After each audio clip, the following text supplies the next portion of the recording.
Hi, welcome back to അർണപകട്ട്. Sea വേൾഡിലെ killer whale ഷോയാണിത്.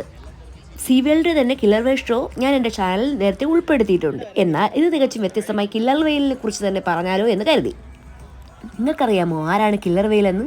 ഓർണിക്കസ് ഓർക്ക, അതാണ് കില്ലർ വെയിൽ. കില്ലർ വെയിലിന് ഈ പേര് വരാനുണ്ടായ കാരണം എന്താണെന്നറിയാം. നീലത്തിമിംഗലത്തെ വരെ കൊല്ലുന്ന കില്ലർ വെയിൽ വെയിൽ കില്ലർ എന്നറിയപ്പെട്ടു. പിന്നീട് അത് കില്ലർ വെയിലായി മാറി. ഇതിൻ്റെ ശരിക്കുമുള്ള പേര് ഓർണിക്കസ് ഓർക്ക എന്നാണ്. ഡോൾഫിൻ കുടുംബത്തിലെ ഏറ്റവും വലിയ അംഗമാണ് കില്ലർ വെയിൽ. ഡോൾഫിൻ കുടുംബത്തിൽപ്പെട്ടവരായതുകൊണ്ട് തന്നെ ബുദ്ധിയുടെ കാര്യത്തിൽ പറയേണ്ടതില്ലല്ലോ. ലോകത്തിലെ രണ്ടാമത്തെ ഏറ്റവും വലിയ തലച്ചോറിന് ഉടമയാണ് കില്ലർ വെയിൽ. മികച്ച വേട്ടയാടൽ തന്ത്രങ്ങളും ഇവർക്കുണ്ട്. അതുകൊണ്ട് തന്നെ നീലത്തിമിംഗലത്തിൻ്റെ പേര് പേടി സ്വപ്നമാണ് ഇവർ. മാത്രമല്ല ശബ്ദ അനുകരണത്തിലും മുന്നിലാണ്. തലച്ചോറിൻ്റെ പകുതി മാത്രമേ ഒരേ സമയം ഉറങ്ങുന്നുള്ളൂ. മറ്റേ സമയം പരിസ്ഥിതിയിലെ അപകടങ്ങളെക്കുറിച്ച് ജാഗ്രത പാലിക്കും. മാത്രവുമല്ല ഉറങ്ങുമ്പോൾ അവ ഒരു കണ്ണ് മാത്രം അടച്ചുറങ്ങുന്നു. തലച്ചോറിൻ്റെ വലതു പകുതി ഉറങ്ങുമ്പോൾ ഇടത് കണ്ണ് അടയ്ക്കുന്നു. പിന്നെ ഇതിൻ്റെ ആയുസ്സും മനുഷ്യരെ പോലെയാണ്. 30 മുതൽ 80 വർഷം വരെ ജീവിച്ചിരിക്കുന്നു. 32 അടി വരെ ഇവയ്ക്ക് വളരാൻ കഴിയുന്നു.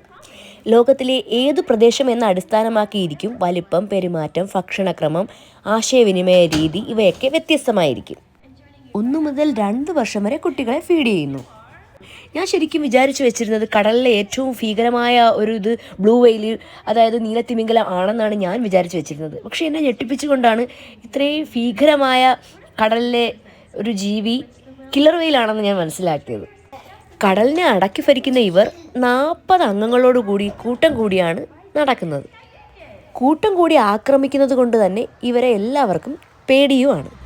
ഈ ഡോൾഫിൻ കുടുംബത്തിൽപ്പെട്ടവരെല്ലാം മാമൽസാണ്, അഥവാ സസ്തനികളാണ് എന്ന ആ നഗ്നസത്യം എനിക്ക് മാത്രമേ അറിയാതെ ഉണ്ടായിരുന്നുള്ളൂ.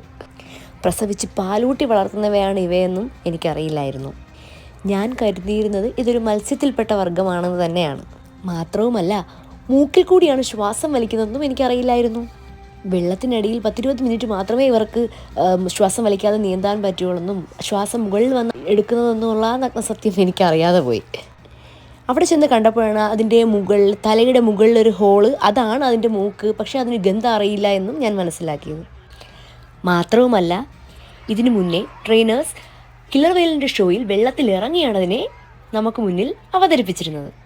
തികച്ചും വ്യത്യസ്തമായ രീതിയിൽ ട്രെയിനേഴ്സ് വെള്ളത്തിനടിയിൽ പോവുകയും കില്ലർ വെയിൽ അവരെ പൊക്കിയെടുത്ത് സ്വിം ചെയ്ത് കറങ്ങുകയും ഒക്കെ ആയിട്ടുള്ള പല പല വെറൈറ്റി ഷോകളാണ് ഇതിന് മുന്നേ ഉള്ള വർഷങ്ങളിൽ കാണിച്ചുകൊണ്ടിരുന്നത്.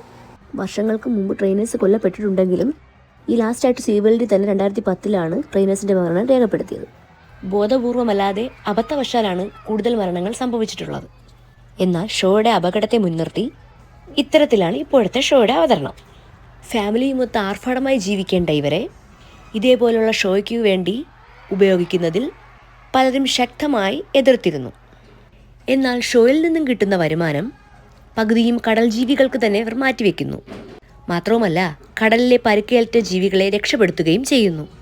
എൻ്റെ അറിവ് ശരിയാണെങ്കിൽ 500 പൗണ്ട് വരെ ദിവസവും അവർ ശരാശരി ഭക്ഷിക്കുന്നു. സമുദ്ര സസ്തനികളെ തന്നെയാണ് ഇവർക്ക് കൂടുതൽ ഭക്ഷിക്കാൻ താല്പര്യം. ഇവരുടെ ഓരോ ആക്ടിവിറ്റിക്ക് ശേഷവും ട്രെയിനേഴ്സ് ഇതിന് ഫുഡ് നൽകുന്നുണ്ട്. ട്രെയിനറുമായൊരു നല്ല അടുപ്പമാണ് എനിക്ക് കാണാൻ കഴിഞ്ഞത്. സ്നോയുടെ മുകളിലോ ഐസിൻ്റെ മുകളിലോ ഇരിക്കുമ്പോൾ വാലുകൊണ്ട് ശക്തമായി വെള്ളം തെറിപ്പിച്ച് അതിനെ വീഴ്ത്തി കഴിക്കുക എന്നത് ഇവരുടെ ഒരു വിനോദമാണ്.